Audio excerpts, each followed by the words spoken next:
Alright guys, TacticalRab back again today. Hope you're all doing well and enjoying your day so far. Welcome back to the Breaking Point podcast. We are on episode number 46. It's been an interesting time in the Call of Duty world, to say the least, but we're back here live on Twitch. No Austin EasyMac O'Neill today. I'm pretty sure he's coming back next week. Some family stuff going on for him, I'm pretty sure, once again, so he'll be back in due course. Lionman's here with us today. We're live on Twitch. We're also after the fact on YouTube, all the other beautiful podcast platforms. Lots of interesting topics to dive into today, some of which you could argue are positive, some of which maybe certainly not the case. But yeah, Lion, how are we doing? Formula One, it's been very entertaining. The final race of the season's next weekend. I'm very much looking forward to it. It's been it's kind of been the thing I've been getting into the most, given the whole off-season shenanigans, frankly. Yeah, well, I've been good. Same as usual, just working. Early morning podcast. Really gets me going early. But the Formula One, super exciting. It's the most exciting season I've watched since 2012, so like nearly 10 years. Crazy. But yeah, COD's been a little bit interesting. So I think we're going to dissect some of the things that have happened. But yeah, overall, it's interesting would be the word of choice around the league right now. I like that word. It's one of my favourite words. So, you know, I love throwing that one out there. Yeah, Formula One Rab channel. I mean, who's your money on, Line? It's tough to look past the Mercedes at the moment, you know.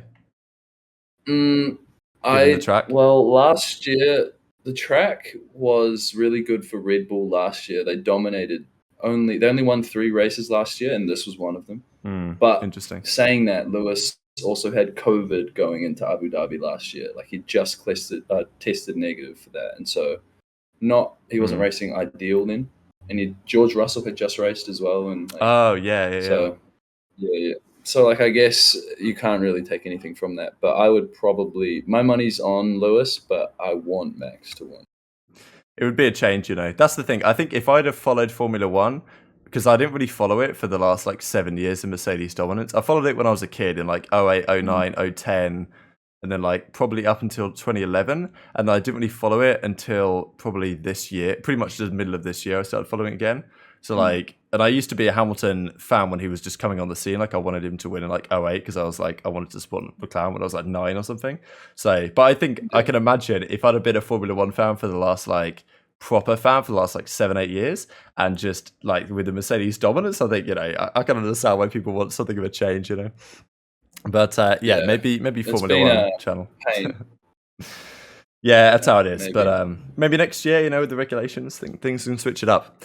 But you know, let's dive into Call of Duty, baby. So, quick update on the 12th team comes through from Hastre. He comes out and kind of says, look, there's an ownership group. We're just about ready to get them involved and sign the deal, get the contract settled, and get the 12th team into the league. Now, I don't think that he would necessarily be lying about that. I think that there is certainly some, you know, good business sense going on there from Hastre, in that, of course, he's going to say that there's multiple interested parties, because if he only says there's one interested party, then he's not going to get as good of a deal as if he says that there's these mysterious interested parties that may or may not actually exist. But, you know, I don't think he would lie about there being no interested parties at all. So, the signs point towards we're getting a team. We saw Methods put in his header yesterday, a question mark. He changed it from the Toronto thing to you know, next steps type hints, right? So you'd think maybe Methods team of Venom, TJ, and Paul X or whatever would potentially end up as the 12th spot. Is that what you would do if you were the 12th team coming in? I don't know what organizations could even be involved. It's really tough to say. Maybe some big ones seem somewhat unlikely to me. I think it's more than likely going to be some Overwatch League group or some sort of VC group that doesn't really understand fully what's going on right now with Activision and the CDL and doesn't really have their finger on the pulse. So I'm not really sure what org it could be or even what city it might be. But also, you then got to decide on the players to pick up. And I guess at that point, it makes more sense just to go for a team of 4 that's already set in stone. Yeah, I think that Methods and Co team is pretty much just there in case a 12th team comes in, and then they'll slot right into that roster. But I don't know. I feel like I'm diving too deep. I can't get into a lot of the logistics, but I feel like that team could be really good. And in scrims, they've been playing, you know, amongst the top teams. So, I mean, it wouldn't be a bad idea to pick them up, but also there might be other options and challenges. And because there's only 11 teams of 4v4 in the league right now, there's so much talent in challenges. And I feel like you could also build a team from that as well. But we just need a team to even pick up that spot in the first place. And I feel like everything that's happening right now and how tumultuous this whole like off season has been, who knows if anyone is even going to come in and get that spot. And we saw the format of the league this season and how it seems somewhat diluted and almost similar to the Modern Warfare season in a way, where the tournaments are looking like they're going to be 8-team tournaments because 11-team makes no sense. Are they getting ready for an 11-team season, or are they trying to make the best of a bad situation and like cover their ass in case there is only 11? Who knows? That's and a really will they good point. change to 12? Like, will they change back to 12 teams per tournament if there is 12 teams, or they stick with the 8 teams? It's a really good point, actually. I hadn't actually thought about that because I was thinking about a 12-team mindset. But you're right. Like, maybe they think, all right, let's do these 8-team tourney ideas because it's easier to somehow make the qualifiers happen for those, as opposed to like an 11-team bracket, which would never going to work. So maybe that's what they were thinking, which actually might not, that might be reasonable. But as you say, like, I'm sure they're hoping to get a 12th team. And also the whole idea around those tournaments are kind of strange anyway. We will get into that in a few minutes' time here, because there's certainly a lot to talk about with regard to what the format apparently is going to be, what it's leaked to be, who even asked for these changes to happen, to be honest. The other thing, just to say in kind of the ownership group type stuff, is that Pioneers, one of, like, I'm pretty sure they used to be called the Kansas City Pioneers or something.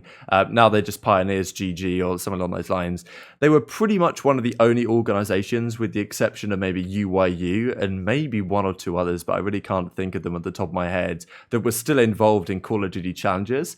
Like, pretty much all the other orgs had either dipped, understandably so. Like, where is the money to be made, frankly, in challenges? Because it's not clear how you make any money from it. The promotion really isn't there from the league. Doesn't seem like it's a particularly clear path to pro from that side of things. Like, in Call of Duty, it's kind of been maybe you become an S&D star, but for the longevity of the scene, you need a solid path to pro setup. And the fact that it's so poorly supported, you could argue, and set up, that no organizations actually want to get involved. And then you look at Halo, every org wants to get involved, and part of that is because their teams can actually make it through open into the tournaments, right? Which of course is a big positive. Same thing in Valorant in a way. Like, a lot of the organizations, like Pioneers, for example, I'm pretty sure they have a Halo team and a Valorant team, and they're pulled out of Call of Duty. So they've effectively dropped Censor's team. Oh yeah, BBG. You're right, Charlie. BBG is still a team that I believe is still existing. So that's good. For now, we'll see. But yeah, you're right. Like, there's very little support. I think Censor talked about it. Like, he reckons they're cutting corners. They're pushing back some of these tournaments. For example, they cancelled the scouting grounds. So there was meant to be the scouting grounds thing that happened like last year, where the pro teams or like the coaches got the chance to trial some amateur players and see if they're any good, and play some basically scrims with a team of like some 8s pretty much, with their pick of some amateur players, and get an idea of what players they might want to pick up as a sub for that year. Whereas this year that just got cancelled because the tourneys got pushed back because the third game mode was a shambles.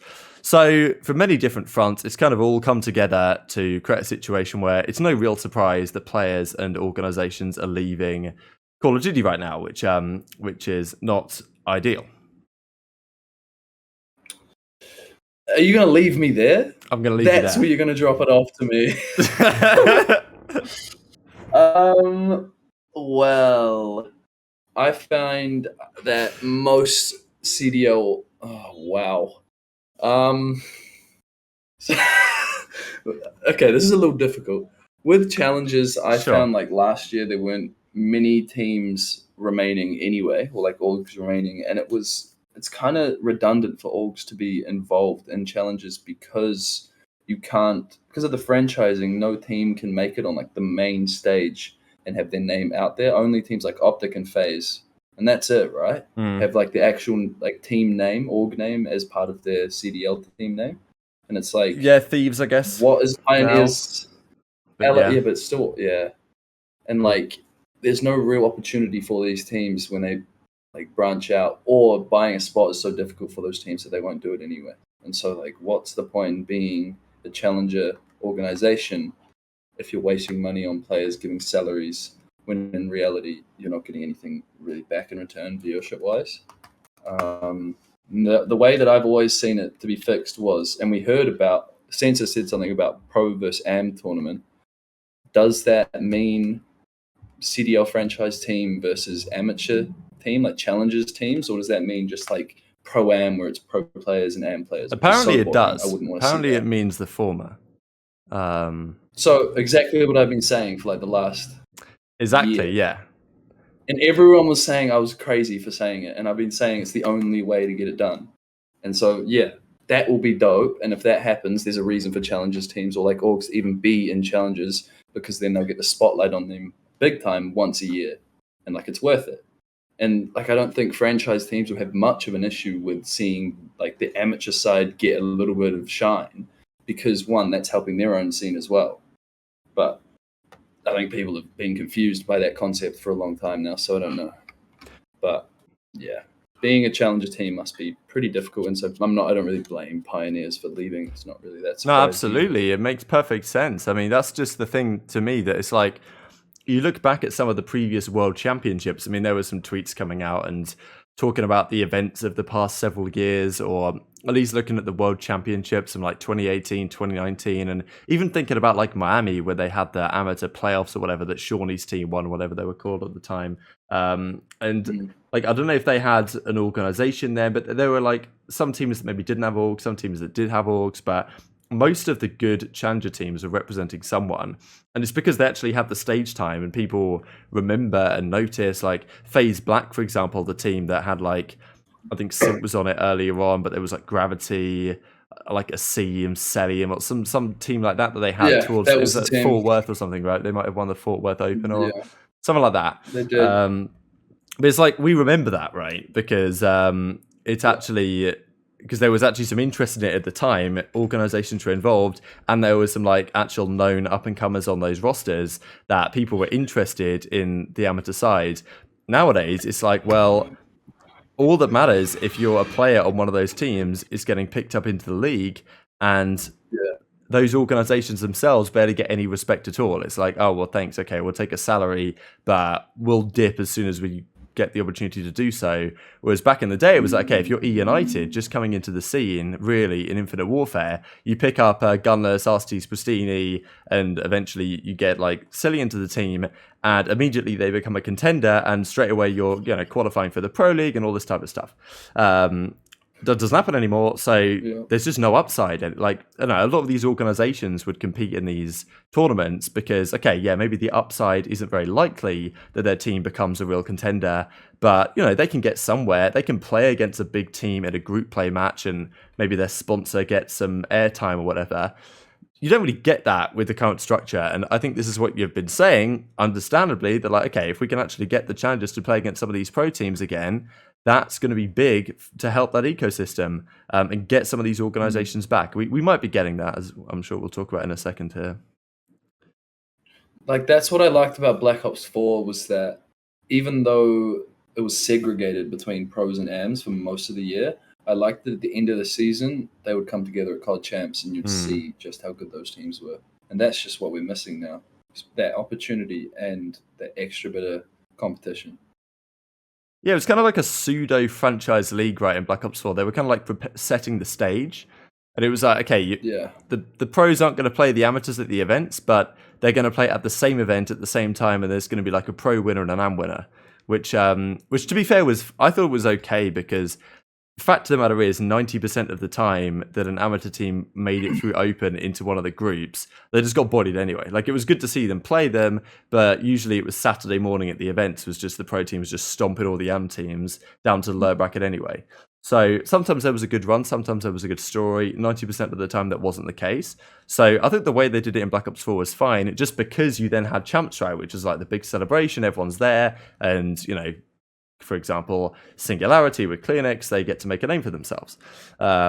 This type of stuff at Black Ops 4 Champ. So that's exactly what you want the case to be. And just from that analysis, I think it's no surprise these organizations are dipping. But let's just dive ahead then to kind of the format leak. And you can say what you want to say, I guess, about this whole Challengers versus Pros LAN. So I guess we'll talk about the full format here in a second, but there was rumors coming out from Censor that there's meant to be some sort of special LAN event, kind of like a mid-season LAN, which is, it's kind of like how we talked about on this podcast before, the fact that like maybe after the regular season is done or between the regular season and champs, you have some sort of like special event like a World Cup, or maybe you have it afterwards, I don't know. But apparently they're thinking at least to have some sort of Challenger versus Pro event where the top Challenger teams from each region will get, and I think there's going to be 4 regions this year because there's now Latin America as well. That's actually a positive thing they have done, is brought in the Latin American Challengers. Europe. Wait. Go on. Didn't they remove NZ in Australia? They haven't removed it. It's to be confirmed. Okay. Or like the dates of the cups are to be confirmed, but it's still on the website, and it says like just dates of the tournaments to be announced. So I'm pretty sure it still exists. What I was thinking is they removed the ANZ game battles, which is tragic because that was my stomping ground. Yeah, I believe so. That's what I heard.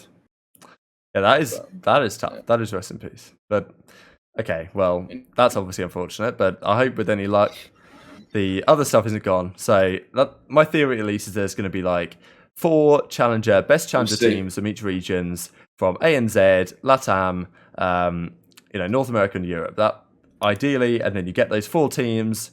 And, they will 100%, if this is the case, get organizational backing. Someone will swoop in and pick them up, I would think. And then they get the chance to play against the pro teams in some sort of weird, whatever tournament they're going to try and do. This is something that personally I thought would not happen. If it does happen and does get confirmed, I will be frankly impressed at to some degree, the agility of the Call of Duty League to say, okay, look, maybe we made a mistake on the way this whole model is orchestrated. This is a good idea to help keep our ecosystem healthy into the future. And the fans are going to love it, to be honest. So if this does happen, it seems to be all positives. But of course, this is straight up rumors coming up from Doug Censor Martin, so it may or may not be true. Yeah, I don't think we have much more to touch on it. I think that's... Yeah, he leaked a whole bunch of stuff, potential things, and it was on the flank, right? So he was getting pretty excited. But yeah, I feel like if it's not confirmed, there's not really much room for us to speculate because it could just be straight fugazi. It could be straight fugazi. Something I'm hoping is but fugazi. It is like... No, go on. Like it's exciting. Finish the thing. It's exciting. But... yeah, that's all we're still talking about the Pro vs. AIM, right? Like we haven't moved on? We are. Something? We are. Okay. Yeah, I think if it's a huge tournament as well and like creates a lot of fanfare, I would be super excited. But if it's just kind of like an extra tournament at the end of the year, it'd be kind of pointless. Like the whole point is that it's an accumulation of the season and like comparing who the best is on the big stage. And if it isn't that, it'd be kind of sad. Yeah, it just kind of... No, I agree, yeah. It just reminds me of some of the other kind of tournaments they've done, like when they have the All-Star weekend or the All-Star games. You remember last year they had that like All-Star weekend and it was just kind of a 1v1 type thing? And it's like, nobody really cares, to be honest. I know they did that the last couple of years and there's, Cellian won it the first year. This year I can't even remember who won it. I think it was a BZ, but I mean, and I think it was a BZ versus Dashi in the finals or something because I've made a thumbnail that I remember. But apart from that, it's like, what really is... Remember when they actually did LAN events and they had... I forget what it was called now, but they got like some celebrities up and they played like a 2v2 before the grand finals or something. And it was like, what is this, right? So it's just this type of matches people don't really care about. People care about the storylines and hopefully this is executed well if they do it. That's all I'll say. Because a lot of the kind of special events they do don't actually seem to have as much luster as they might expect or people perceive on paper. But, we'll see on that. Of course, the other thing about it is all the other... LAN events that are potentially coming in. So Doug went on to say that he reckons there's 6 LANs this year, 6 major events, one of which is going to be this kind of Challenger versus Pros thing. Oh yeah, you're right, Spect. You didn't even get picked to defend it. Yeah, I remember that. Maybe Clayster didn't get picked as well. I forget exactly, because Clayster was the one who Cellian beat, I think, in the Grand Finals of Modern Warfare. But I don't know why I remember this. Like, it wasn't particularly interesting, to be honest. But yes, there's meant to be 6 events. One of them is champs. One of them is this Challenger versus Amateur LAN or Challenger versus Pro LAN.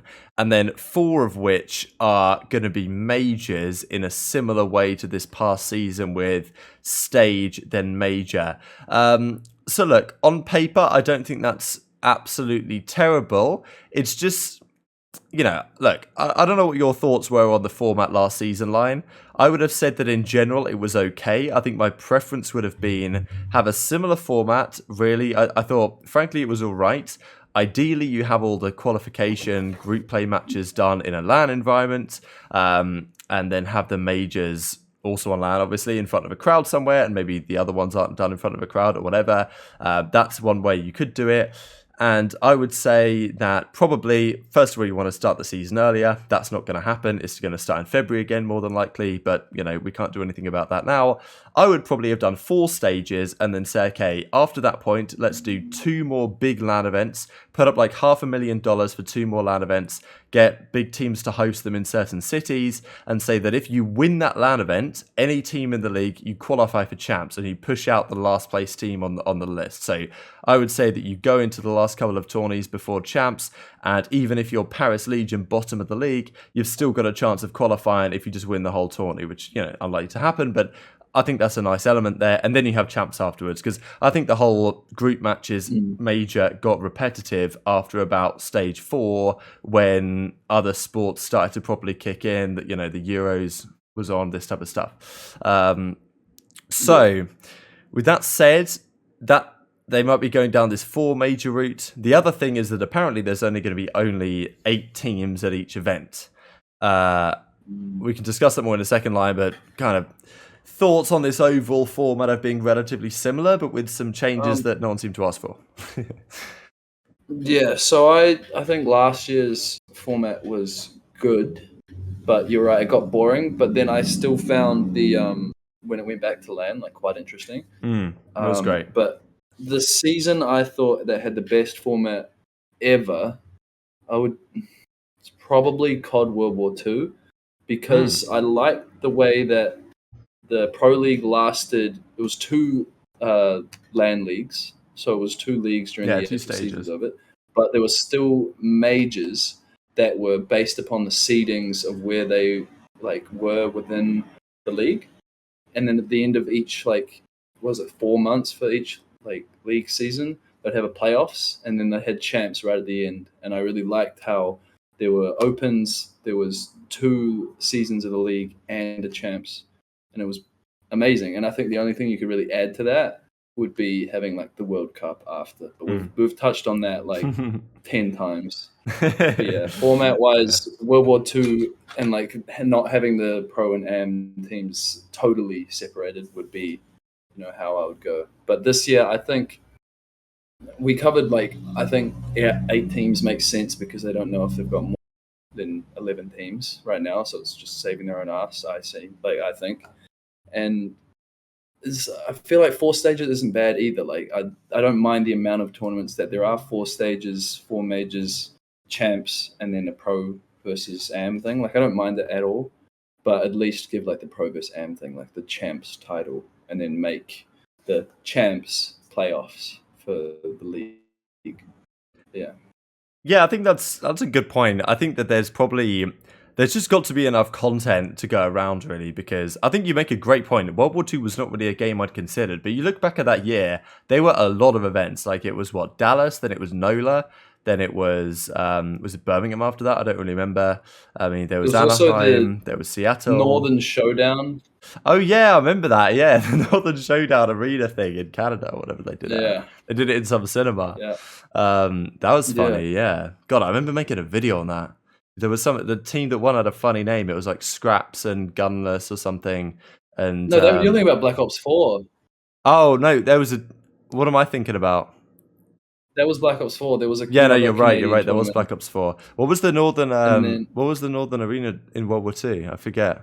It was pretty much, it was 8 teams from the league, like not OpTic, Mm-hmm. not FaZe, I don't think, and then I think it was LG that ended up winning it. Oh, mad! I don't even remember that, to be Yeah. honest.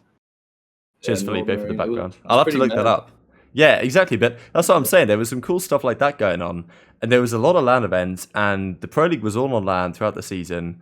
I think if the game wasn't so boring, then it would have actually been a really good year. Because I just distinctly remember tuning into twitch.tv to watch those matches. It was like Epsilon versus Vitality, first game of the day, and just nobody cared. Like, there was like maybe 9K people watching those games, and I was sitting there just like, you know, it was just depressing, to be honest. So, you know, and that was even for Twitch. So thankfully, things I think have moved on a little bit since then. But I agree. I think in terms of format, that year was probably the best, frankly, we might have had since like Advanced Warfare, right, when it was just complete chaos. I would say ever. Yeah, maybe ever, frankly, because given the whole LAN stuff and all the events dotted throughout the year and the storylines leading up to the playoffs and then champs and stuff like that. Yeah, there was an awful lot of events. Birmingham was quality that year as well. So now, okay, I agree. Like 4 majors, if there's good stage matches and they're done in a good way, like, you know, we can make that work. It's not the end of the world. I just hope the season doesn't just perennially get shorter and shorter every single year, because that seems to always be what we're trending towards. The other thing about this is the whole only 8 teams qualify for the tournament, which I don't know what to think about this exactly, because if all the qualifiers are done, like, so instead of group play matches that do seeding, I guess it's the same thing, but only the top 4 teams in each group of 6. I don't know how you do it with 11 teams, to be honest, but however you want to make it work. I guess maybe you do it instead where instead of all 6 teams from the group going to the major, but just the bottom 2 or whatever starting losers, bottom 3 start in a tough spot, you do it instead that only the top 4 actually get to go to the major full stop. Now, you know, and they probably do like a champs bracket, right, with another bye for the team from the start, which is like, God, I mean, I don't know, maybe they'll do that. I really hope they do like a normal double elimination, right? Surely they've got to learn from what Valorant have done with champs, and just do a normal double elim with an 8-team bracket if they are going to do this. I wouldn't put it past them to not do that, but like, you know, come on. But it's like, what I don't get about this is who asked for this to be a thing? And my concern is that these online qualifier matches, group play matches that were home series last year or whatever, are going to be held online. So a team that might be pretty good on LAN but struggles online for whatever reason, you know, it could even be a Los Angeles Thieves, right, who are out in LA right now. Maybe the servers don't work so well for them. You know, they've got to struggle through online to even qualify for the LAN. And it just seems like something that everyone quite liked, the fact that last year was like, okay, the majors were online up till a point, but then stage 4, stage 5, everyone got to go, you got to see how teams went, and you got fantastic tournaments there. So I'm not really sure why they're doing this. I don't really know who would have voted for this. Hopefully it doesn't go through, in my opinion, because I don't see why we want to have less Call of Duty being played. Yeah. We wouldn't get to see teams like Seattle, who were always 12th seed, 10th seed coming into tournaments and then pulled up on LAN and were deadly. Like, we'd miss out on that. Like, what team in your memory, despite that Seattle team, is the best team on LAN but were terrible online? For the last couple of years or like all time? Last, like ever, as much as, like, if you can think of. I'm trying to really break it down. Yeah, I didn't like what teams have always been. I'm trying to think, like, it's tough really because a lot of the previous seasons have just been done on LAN, you know, so you don't really even get to know necessarily. Is it teams like EG from World War II or something were probably pretty terrible online, but then the Pro League and then the LANs were on LAN, so you know it doesn't really matter, right? Yeah, it's only the start of the year where it can cost people. So it's realistically the last couple of years that we've got to see that. Yeah, Black Ops 3 was the last year where online actually mattered at all.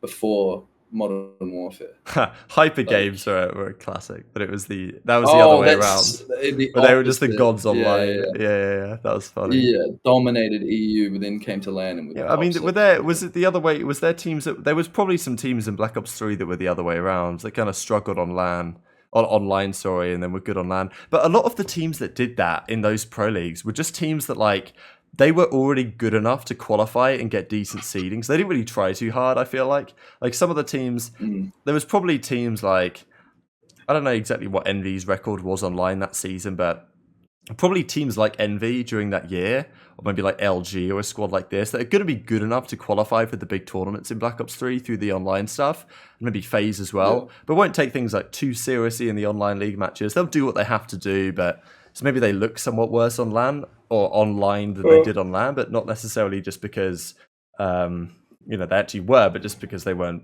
putting 100% in or something. I don't really know, but tough to make the comparison across time, really. Envy's a good shout though, like 2016 Envy. Yeah, probably. They were good online, and then they came and blew everyone away at Champs, which is quite crazy.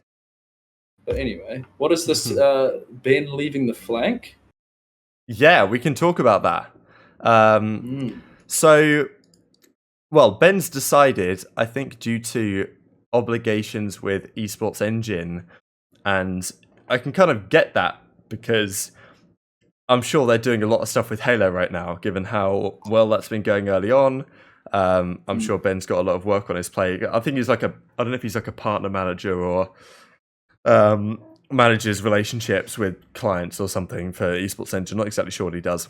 But yeah, so he's deciding from January he's not going to be the co-host of The Flank anymore, which is quite kind of big to me, I thought, because I think that duo really made that show, and I think a lot of people will disagree. What's good, CDL fan? Welcome back to the chat.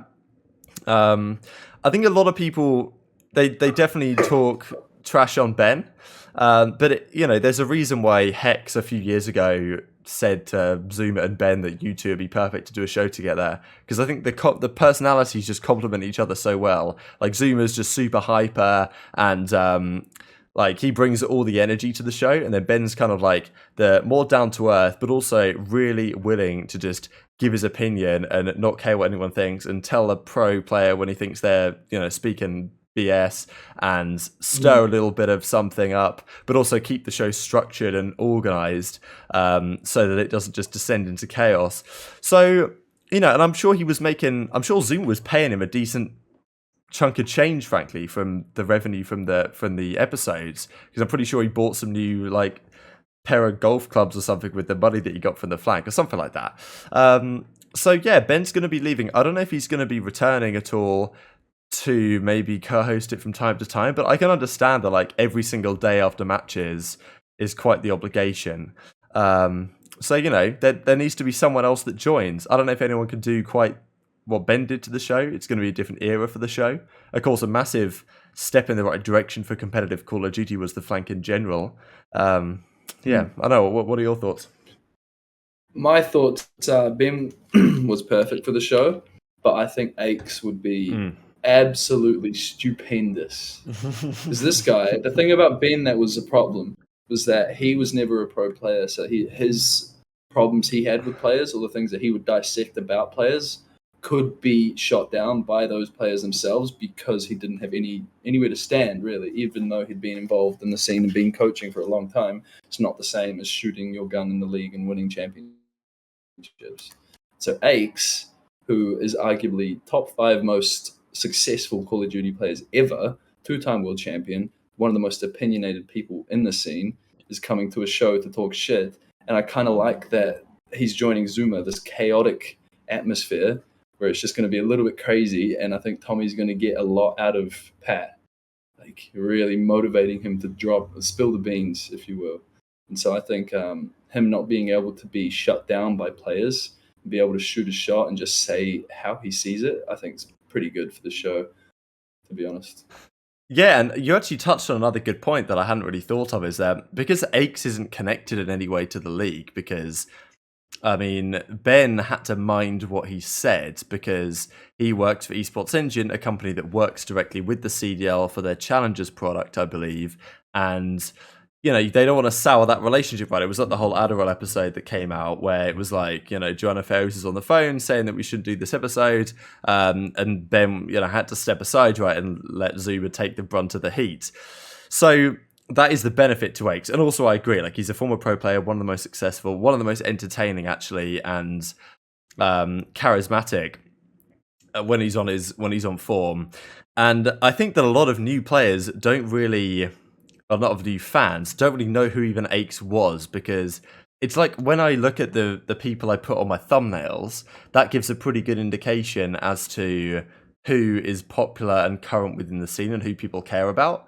And Aches, he doesn't really make it on too many thumbnails. Like he did a little bit last year, and a lot of that is because like he's kind of an OG. He hasn't been around for a while, hasn't really competed at that level. A lot of new fans don't even know who he is. Doesn't really have the biggest personality. He's kind of been out of there for a bit. I think he's making a load of money like trading stocks and investing in this type of stuff. So I'm sure he's got some free time on his hands if he wants to come on the flank. And I think that would be, I think he is one of the perfect guys to make that happen, because he's just that kind of character that can make, you know, give those takes. And I'm thinking like it would be good to have him kind of re-emerge as a driving force, as a personality within the scene, because we need, you know, we need as many personalities as we can get, quite frankly. And I think a lot of people would say that we missed it when Aches kind of retired, or, you know, was no longer in the scene, because of you know, the drama and the personality that he brought to the table. And, you know, for a guy like Ben, there was of course a bit of drama and back and forth with him and Dashi, but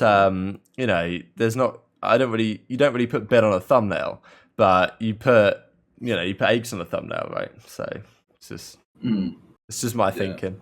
And do you remember how Aches, during the 2020, the Modern Warfare season, he managed to finesse some crazy contract that was like $40K a month. Was that actually that much? I don't know if it's that much. Yeah, and he got benched after like 2 events, but he still kept getting his $40K a month for the rest of the season. I mean, that is so baller to me. Yeah. Because he knew what was coming. He knew what was coming.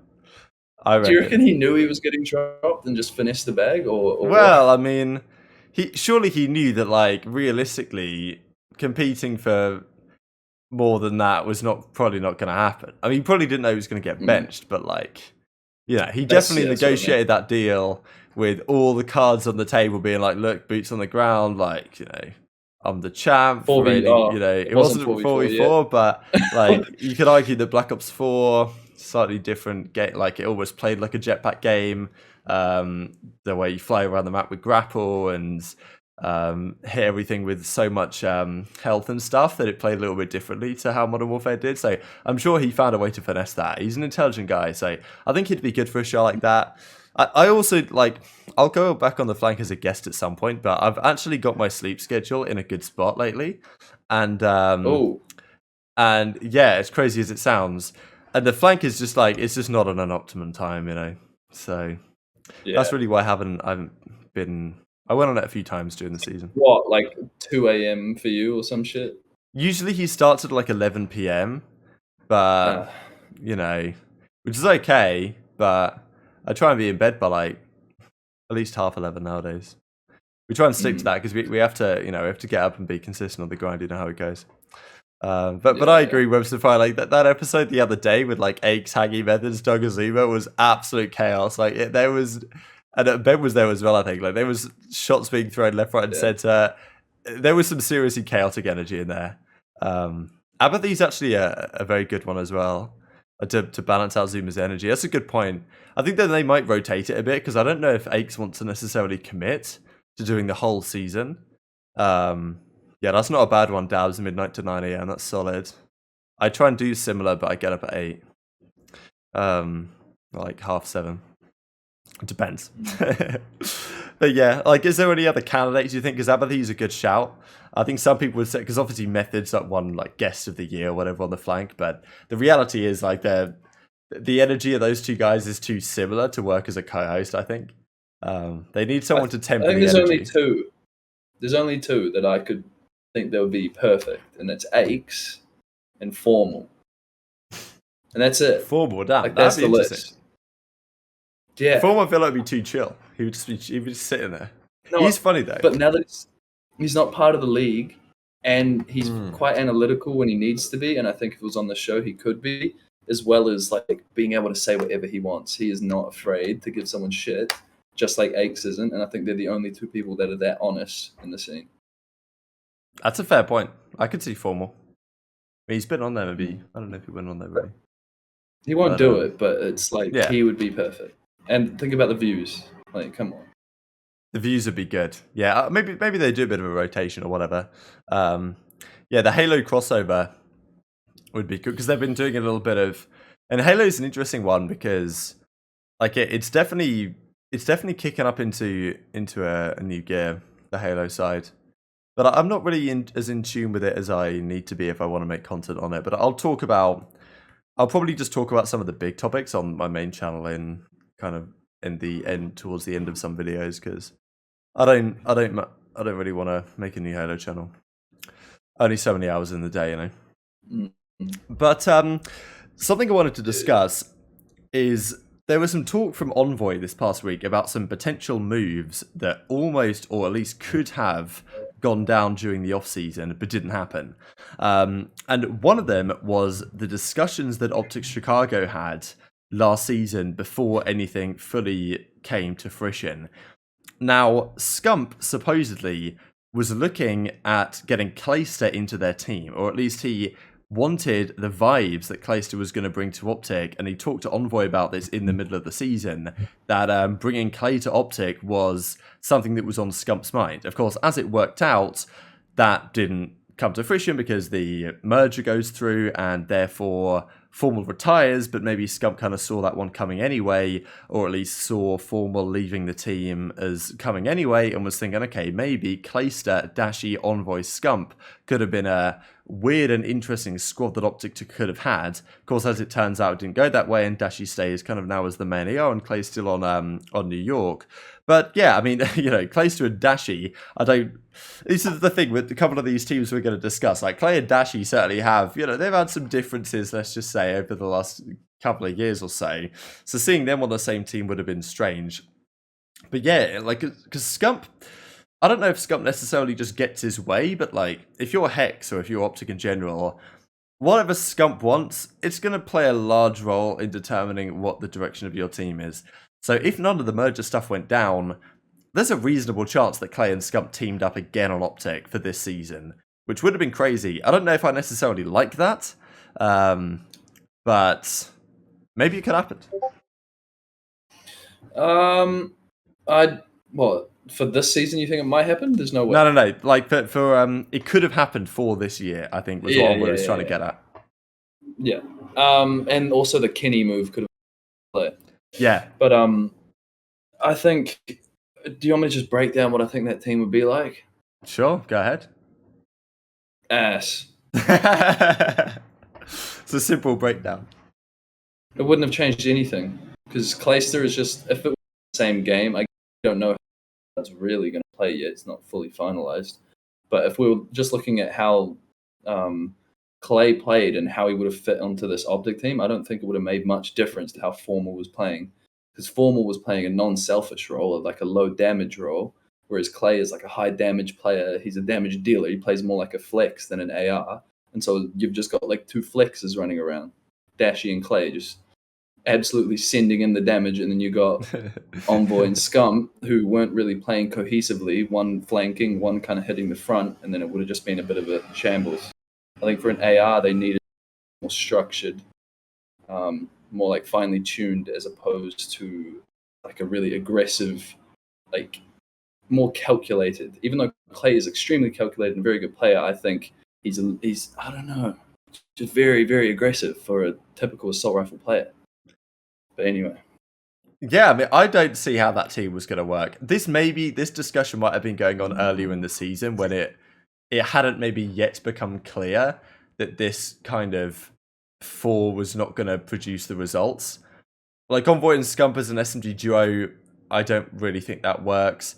Clayster and Dashy, like, what I don't really get about this also is that apparently Scump was saying that, like, look, he kind of wanted the vibes that Clayster was going to bring and the hype moments and this type of stuff. And maybe that OpTic did lack that to some degree because Formal seemed lower energy these last couple of years than he had been before that. But at the same time, it's like, I don't really see how Callisto and Dashi, like, there was going to be so much friction between those two if they were on a team together. I just can't see. I can't see that working out as intended. So there's that whole angle. And then there's also the angle that Envoy really wanted to team with Kenny for quite a while now. Of course, ends up teaming with him here over at Los Angeles Thieves. But if he'd have stayed on OpTic, there was the possibility of Kenny actually coming to OpTic instead. And I'm not sure what that would have looked like, but apparently, like, there was at least some very preliminary discussions that went on there, because Nadeshot DM'd Kenny and said, hey, like, I've heard, you're thinking about going to OpTic. Like, what's the deal with that, right? Like, you're a star player, we pay you a lot of money, like, what's going on? And Kenny said, look, I kind of want to team with Scump, or maybe he didn't say exactly like that, but he was thinking, look, maybe you can bring Scump to 100 Thieves. And it was like, well, that's not going to happen. So good luck with that. But yeah, obviously it didn't work out at the end because of the merger and stuff like that. But again, another possibility of OpTic Kenny, which obviously guess already happens in Modern Warfare, but that doesn't really count. Nah. I kind of like that move more, because having Kenny in general is he's a diverse player and can run any role, and we saw that last year. He didn't run SMG last year, but we know for a fact that, especially in a World War II setting, he's an incredible SMG. But with that team, I think it's hard, because I hate just making speculations on OpTic, because we always seem to do this. But I think that team, structurally wise, would have worked a lot Clay there. But then I think motivation wise, Clay brings something that Kenny definitely wouldn't have. So just so many variables with these teams, especially going to the game. It's just like we're just literally speaking out of our asses about stuff we don't know. Fact. I'll throw another one at you, because why not? The other one that was mentioned was what Los Angeles Thieves were going to do, because Nade reckons that, Mudog, he lets Mudog kind of do his job as the general manager, but he also throws out some suggestions and tries to challenge his thought process and whether he's making good decisions. And he said, look, at the end of the day, this is something that I thought might happen, honestly, because Crimsix and Envoy were both made free agents at the same time. And Envoy went on to reveal that actually he found out that he was getting dropped by Crimsix, because Crim found out that he was getting dropped. And he told Envoy that Crim was getting dropped, and basically because it was due to this merger, and therefore he was like, well, Envoy, you might be getting dropped because this merger's happening. And then Envoy gets the call from Hex to say, meeting at the Hex quarters, and then Envoy's like, okay, I know what the drill is here. So that when that was all going on, I was thinking, okay, well, maybe Envoy and Crim could be a duo. And apparently Nadeshot was thinking, okay, could we bring Crim to Los Angeles Thieves? Now, again, the fact of the matter is, from my perspective, let's say it was Envoy, Kenny, Crimsix, it would have to be Octane as the fourth. And again, it's another classic combo of Crim and Octane that aren't necessarily the best of friends, maybe, in the pro scene. At least based on things that have been said in the past. Also, that would mean Kenny would be forced onto the SMG, Draz would be out of there, unless maybe they never got Octane anyway and they kept Draz there. And it was like Crim as the main, Kenny, Flex, Draz, Envoy subs. I don't know, maybe Crim instead of Octane. I'm not sure what they were even thinking there, but I think Octane was coming anyway, to be honest. And I don't think there's any world in which Crim and Octane could get along amicably for an entire year. But yeah, maybe just something that was considered and then quite quickly rejected. But still, Crim to Thieves was at least on the cards, because when Crim's a free agent, you got to think about these moves, kind of like how they did with Hook. Yeah. But obviously the Hook one did not go extremely well. Yeah. I think the one thing with Nadeshot is that because he's not totally in the scene anymore, he kind of just has the knowledge bank from when he was a player. And so he'll bring up players like Hook and Crimsix that he played with and played against. And it's like, I don't really see Crim and LA with that roster being overly successful. I think they would have a really good foundation, and Crim's knowledge is probably still the highest in the game, and he is the most successful player ever. So that you can't go wrong there.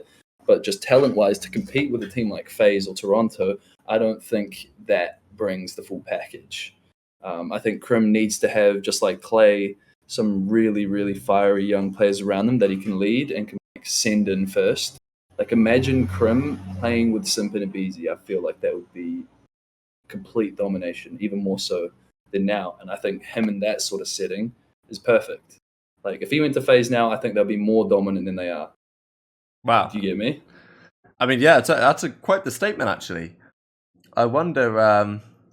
I mean, it's very tough to say that FaZe would be more dominant they were last year with Crim instead of Arcetes. I guess if that's the trade that we're thinking of making. But yeah, if you make that trade, like I do believe Arcetes right now is a more talented player, you know, like gun skill wise, but having Crim in a similar role where he's not the one who kills and just has to be extremely well positioned and play their life and play objective, I think that would be perfect for Crim because his leadership and comms on top of that is so superior to most players. I agree. Like, I think Crim might be a more complete player, certainly in terms of the history and especially when FaZe had these issues in Modern Warfare where they were choking all these grand finals and stuff like that. Like that's something that Crim doesn't really do. And he also seems to have the mental edge on a lot of players. So I would love to see how that would go. Like I just wonder because Crimsix kind of on his own on Dallas last year with a lot of talent just couldn't get the pieces working as he wanted them to. And I think probably, I mean, but you know, the FaZe have got Crowder, right? So in theory, Crim on FaZe with Crowder as coach, like I'm sure they could get a good dynamic going there. I mean, that would be disgusting on paper because that's the thing they don't need. This is the great thing about Crim on FaZe, actually, the way you're describing it is that Arcetes, if anything, is too talented to be in that role. In that, like, he doesn't have any kills to get. You know, like everyone else is getting the kills. He just has to do what he needs to do because Simp, Abizi, and Selim are going to get all the kills. Crim is kind of the perfect guy because he's not, he's not going to put up crazy numbers. Like he hasn't done that the last couple of years. But that's why he's perfect for this role, right? Because the numbers aren't going to be put up by him anyways. He can just do exactly what needs to be done. Be the leader, be the communicator. And, you know, you could argue that RC's talent, like he could be dropping 1.2s on another team, but he doesn't get the chance to do it because he's winning everything. So he's not complaining, but, you know. Yeah. And you look at Crim's Search and Destroy, he had the best first blood percentage, like, out of anyone. I think on LAN, he was something like 28 and 5 or some crazy stat in first bloods. Hold on. But, like, it's something like that, yeah. 28 and 8. 20, his intangible stats, his, like, random stats are still so dominant. This is going to take a minute. But, yeah, just continue while I find this, actually. Yeah, no, that's all good. I think that's, I think it might be bang on the money. I don't think we're going to see that, but you never know, right? Because things change quick in Call of Duty, and I know that Crim, like he's been poking some shots at Selim from time to time, like him and Abizi go back and forth on occasion. They've had their battles for sure. And look, I mean, the chemistry on FaZe is just so good that it's tough to ever see that team splitting apart. But it's not out of the question, right? Because this season, who knows what happens? I mean, FaZe have been looking really good in scrims early on, but maybe not. Yeah, they haven't been looking dominant. Obviously, scrims don't mean that much. So, you know, but it's can't look at any other metrics because there's no 2Ks or anything to watch anyway. FaZe are going to be good this year, but if they're not dominant this year, if they only win like one tournament or something, like, you know, it only takes, because they're at the absolute pinnacle of where they can be, and that, you know, the champs curse is a thing, right? Which we always talk about in cards, that a team that wins champs, inevitably something goes wrong with them. I mean, it's happened pretty much every single year, with very few exceptions, maybe like one exception or something. But pretty much every single time. One exception. I guess Envy, right? One. Yeah. Yeah. Yeah, exactly. There's literally one exception. Yeah, every other team has collapsed in the next year. So that's the thing. If FaZe, that's the thing. When you're at the peak, and then maybe you're not at the peak anymore, friction is going to develop much more quickly than it would do if you hadn't had success. It's kind of like the gunless problem that you could argue that some teams have had, where a lot of gunless teams that have collapsed, exception of this year on Seattle, but this follows the rule that I'm going to demonstrate, is that every single year that gunless teams have collapsed, he won an event in February or March, the team then fell off, and then the team just blew apart because my perspective is that Gunless loves winning. He wins in February or March. Like, we're talking Infinite Warfare, we're talking World War II, then Black Ops 4 happened every single year. And then a couple of months after that, the team gets worse. And then the friction just completely takes over the team and everything collapses because they're not winning anymore. Seattle last year, they didn't win, therefore, you could argue, therefore they didn't collapse. I think that Gunless has also matured beyond where he was a few years ago, but it's just a trend that can happen when you're at the top and things don't go so well, things can change. So I'm just setting a scene where it might be possible that Crim joins FaZe. I don't think it's likely, but, give it a year. Hey, we're talking about a different story. It's never happening, but I would love for it to happen. And actually, the fact you mentioned that Gunless thing, how he wins always in like February to April, is true. It's happened pretty much every year, apart from his first and his last year. Yeah, I guess Black Ops 3, if you're thinking that's his first year. But apart from that. But it wasn't. His first tournament in Black Ops 3 was something like Anna or Orlando. I think it was Orlando. Yeah, something like that. And it was like end of the year. Yeah. So, what's the next topic? Because we can touch on probably one more thing before we close out, because I know you've got to head off shortly. We'll touch on Control, because Control has been confirmed as the third mode. If you guys have any quick questions, chuck them in the chat right now. But I know Lion's got to go. If we don't get to them, apologies. But Control is a game mode, and it has been played before, and now it's in the game. And well, it's not exactly how a lot of people would have hoped it would be, because it's pretty much unplayable. There are a load of problems with Control. It seems very much like they just rushed it completely out the gate, and now we're stuck with a completely broken game mode, and we don't know what to do, because we were thinking, okay, Control's going to arrive, or CTF's going to arrive, one of the two, it's here. Now, problems as follows. Firstly, a load of glitches. Sometimes when you can spawn up, you just spawn outside of the playable zone on the map, and you can fly underneath the map. And the problem is that squad spawns are still a thing in Control, which effectively invalidates the whole point of the game, because the whole point of Control is you spawn in your base the whole time, and it doesn't matter what's going on, you will spawn in your base pretty much, and it just depends where you spawn based on where the enemies are, where your teammates are. If you just spawn on your teammates, it ruins the whole purpose. Like, I've seen many clips of people playing Control where they literally will spawn on their teammate next to the control point, and then their whole team will just spawn there, and then they'll just flood into the hard point or the control point right next to it. So it's like, okay, that's never going to work. And there's also been clips where on Berlin Control, for example, the defensive team just has to push up a little bit into the offensive spawn, and the offensive team will spawn behind them in the defense base, which can never be a thing. Like, that's never been a thing in Control. You can't possibly spawn behind them. Not how it works. Even if the spawns are kind of dodgy, you spawn somewhere that's clear in your own base. So, frankly, I can't believe how badly they seem to have messed this up and rushed this one out. Not really a surprise, but still, I'm mind blown it's as bad as it is, and seems right now unplayable. So, okay, if they can fix the glitches, change the squad spawns, or something, then we might have a playable third mode. Until then, we've got to decide what to do, because if CTF doesn't arrive, and even if it does arrive, Ostas Jr., or I'm not exactly sure how that's going to go, but even if CTF does come in, there's no guarantees the spawns are going to be any good for that. Probably not, frankly, based on what we've seen so far. I don't know if does squad spawns even work in CTF? Doug was suggesting we play Domination, because at least in Domination, squad spawns aren't the end of the world. Please, let's not do that. But it was a suggestion, and what the CDL have done for the upcoming Challengers Cup is they've said, let's not even play Control at all. We're actually going to put in a third Search and Destroy as the middle game mode. A lot of people said they wanted a third hardpoint, but no, it's going to be a third Search for that tourney. What do you think, Lion? I don't know where to go. Yeah, that's what they're doing for the Challengers Cup this weekend. Hardpoint search, hardpoint search. I mean, I don't know how many things you said there, but yeah, I think it goes hardpoint search, search, hardpoint search. It's literally exactly what I said. Yeah, it's okay. Sorry. Yeah. We clarified. No, it starts with S&D. Yeah, that makes more sense actually than what I said.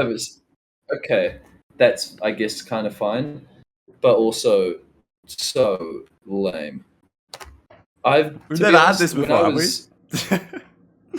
No, never. I think what I wanted was like when I'm talking like back in Advanced Warfare early days, I kind of wanted to see all search and destroy, just like the whole COD scene, and make it like pro mod where it's first 13, like make it kind of CS:GO. But nowadays, I feel like we need that third respawn mode, like the swing game mode, to be able to give a team that's not, firing 100% well, like kind of an opportunity to not be dominant gun skill wise, but still win a map. Like it's that swing game mode for a reason, and I think CTF would be perfect because World War II is kind of synonymous with that after the year in 2018. And Control, I think, is going to be a little bit more difficult because I don't think the maps are made specifically for 2 zones on each side, and it's not made with spawns that are going to work with the game mode. So it's just like right now it's extremely tough, but I would want to see CTF, obviously, over anything else. Like I don't think Control is very viable this year. I think, like, I agree with you in that I think that Control is going to be less viable than CTF, just because I'm trying to picture how squad spawns would work in CTF, and they probably wouldn't be great. Like, you'd be running the flag somewhere, and then there'd be one guy on the overextension trying to cut you off, and then his whole team would spawn up on him, and then you've just got 4 lads, in your spawn. Maybe that's not great, but probably Control works even worse with the spawns because you can't have it when, you get a wave of kills and one guy is snuck through and all of a sudden his whole team's spawning on him, even though, that's not how the game mode works, So that's the concern to me. I think that this whole idea of 3 search and destroys, I think I agree with Spectre that I would prefer 3 hardpoints to... I prefer 3 hardpoints, 2 searches than the other way around. But then it would mean that I guess you would have to have 2 search and destroys in a row. Whereas this way you can go search, hardpoint, search, which isn't great, but maybe is workable. But I feel like game 5 always has to be search, right? So if you're going to do 3 hardpoints, then it goes hardpoint, search, search, which, I don't think is great. Why are we even having this conversation? Like, why is there not just a playable third mode? I don't understand it. We've never had this before. The pros don't even know what to play. They can't even scrim it. And... Let's make it kill confirmed. Yeah, kill confirmed. Or maybe just, like, play a map of Warzone. Prop hunt, people have been discussing. Bring that in. Oh! You could do prop hunt. I don't know how that would work, but I feel like you can make that work. Imagine some of the gentlemen's agreements in prop hunt. Like, this isn't allowed. You can't be the lamppost. Like the hitbox on the bin is too small, Yes. Yeah, that too. I don't know. I think the game mode conversation is getting annoying at this point because we need something. I agree. But I think we'll see what we do going into... Well, next week we'll see if we have any update, right? Rumour has it the CDL might be telling us something with regard to the format by next week. So, we will be here to discuss it. I mean, Spectre, you are exactly right, but if you don't laugh, you cry. So that's where we find ourselves. But I think that's a good place to end in a kind of a strange time for Call of Duty. But, we try and stay optimistic, and I think that the storylines and the personalities are going to have to be the ones that carry us through the season. And the problem is that we don't even have the optimism of next year being a tryout game because we're back to Modern Warfare 2022. So it might be a long couple of years, boys, but, we will power on. And as long as the big personalities are here and as long as the fans do what they can, the scene is still going to have some life in it yet. But I am of the opinion that the CDL needs to start making some good decisions and quickly, because otherwise, once the big players move on from competitive Call of Duty, the league is going to be in a very difficult spot indeed. So, don't know if you have any final thoughts, Lion, before we close out the show.